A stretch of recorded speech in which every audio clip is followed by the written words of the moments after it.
Olá, seja bem-vindo aos destaques do Brasil e do mundo. Você confere agora as principais notícias. Os adolescentes recebem mais de 200 notificações no celular por dia e os efeitos disso no cérebro preocupam. Especialistas alertam que o excesso do uso de smartphones pode causar problemas no desenvolvimento desses jovens.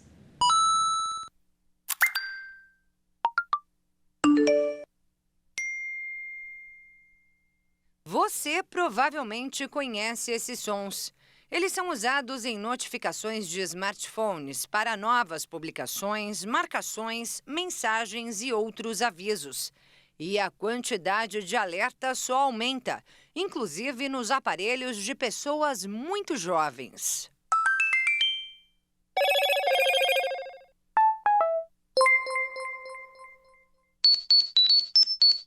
Um estudo divulgado pela organização Common Sense Media revelou que crianças e adolescentes entre 11 e 17 anos de idade recebem no celular quase 240 notificações por dia. Em alguns casos, ainda segundo o levantamento, os alertas chegam a 5.000 em apenas 24 horas. O grande problema é que nessa faixa etária, o cérebro ainda está em desenvolvimento. Por isso, essa quantidade excessiva de avisos, de acordo com especialistas, pode ser bastante prejudicial. Quando existe um excesso de informações, e principalmente o que a gente chama na área da imagética e da psicanálise, de informação vazia, ao invés disso facilitar a manipulação do conhecimento, isso vai dificultar, porque exige uma seleção, uma triagem, que acaba implicando numa exaustão do potencial da gente, do jovem no caso, de metabolizar aquelas que têm algum valor para a sua formação. O doutor em psicologia diz que as telas podem afetar a memória, a capacidade cognitiva e a atenção dos jovens, especialmente na escola. Segundo a pesquisa, pelo menos 1/4 das notificações chegam em horário escolar e promovem distração aos estudantes. O levantamento também revelou que os adolescentes verificam o smartphone em média mais de 100 vezes por dia, o que para o especialista pode se tornar vício e gerar problemas de saúde mental. E desloca você do aqui e do agora, desloca você da vivência existencial do presente. Você deixa de aproveitar aquilo que a sua experiência instantânea, corpórea, esteja vivendo. A pesquisa mostrou que as principais distrações de crianças e adolescentes no celular são as redes sociais. Segundo o estudo, eles gastam de 2 a 7 horas por dia observando esses conteúdos, o que tem prejudicado inclusive o sono, já que 59% dos entrevistados afirmaram ficar online entre meia-noite e 5 horas da manhã. Período que deveria ser dedicado ao descanso, revitalização do organismo e desenvolvimento do cérebro.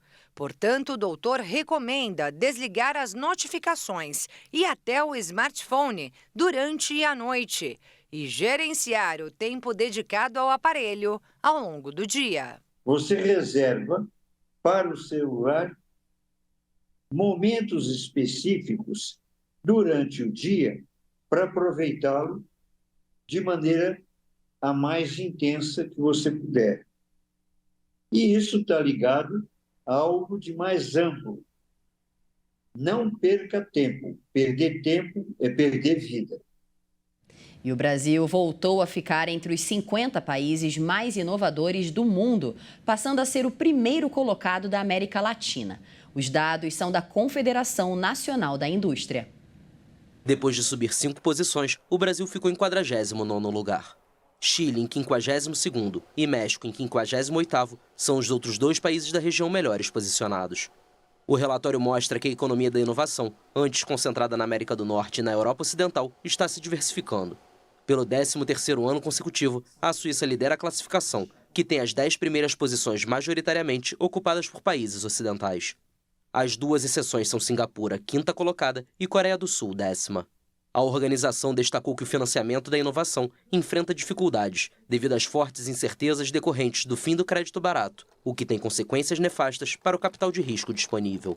O documento mostra que o valor global do capital de risco que financia a inovação e que aposta principalmente em startups caiu 40% em 2022 e continua em queda.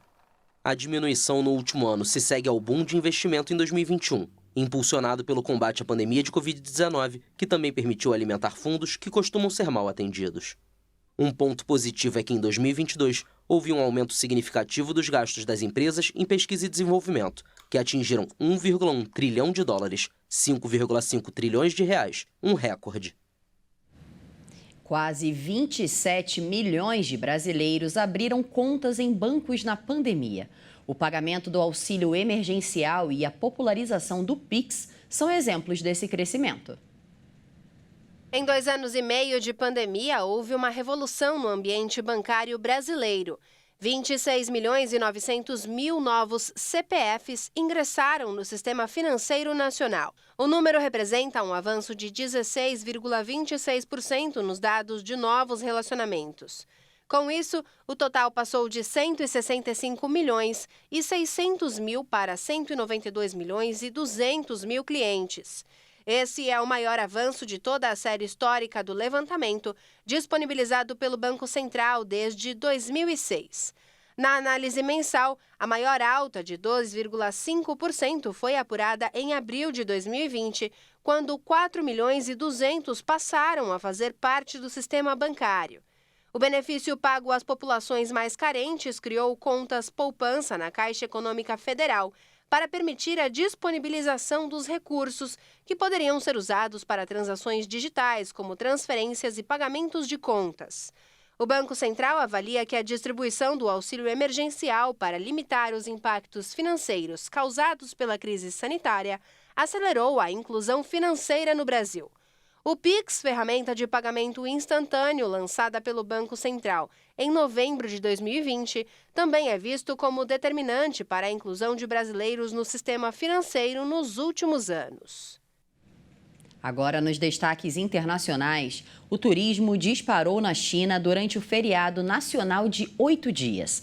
Uma multidão de viajantes invadiu os aeroportos chineses com o objetivo de sair do país.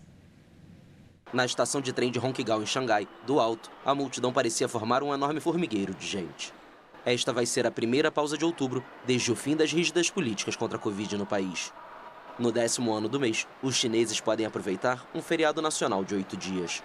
Muitos optam por deixar os grandes centros para visitar parentes no interior, enquanto outros aproveitam para viajar até Pequim para turismo. Segundo a mídia estatal, quase 13 milhões de pessoas devem visitar a capital durante o feriado, um aumento de 21,9% em relação ao número pré-Covid de 2019. Dados do maior provedor de viagens online da China mostram que as viagens internacionais pré-reservadas foram 20 vezes maiores do que no mesmo período do ano passado, e as viagens domésticas mais de 4 vezes. Em 2022, medidas como testes em massa de coronavírus, códigos de saúde, quarentenas entre diferentes províncias e restrições de movimento tornaram viajar para qualquer lugar mais difícil. Apesar dos números em crescimento, fontes do mercado afirmam que o setor de viagens e turismo chinês ainda não se recuperou aos níveis pré-pandemia. O dono do X, Elon Musk, cortou pela metade sua equipe dedicada no monitoramento e combate à desinformação e fraudes em eventos eleitorais relevantes. Estão previstas mais de 50 eleições importantes em todo o mundo em 2024, incluindo as presidenciais nos Estados Unidos, além de outras na Índia, no continente africano e na União Europeia. A demissão aconteceu depois de reguladores da União Europeia identificarem que a plataforma X representava a maior parcela de desinformação entre as principais redes sociais. Uma nova norma do bloco obriga empresas de tecnologia a controlarem melhor o conteúdo para proteger os usuários contra a desinformação e o discurso de ódio. Empresas que infringirem esta lei podem ser punidas com multas. E por hoje é só, essa edição fica por aqui. Mas se você quiser rever alguma das nossas reportagens, é só acessar o nosso canal Hit Notícias no YouTube. Muito obrigada pela sua companhia. Tchau, tchau.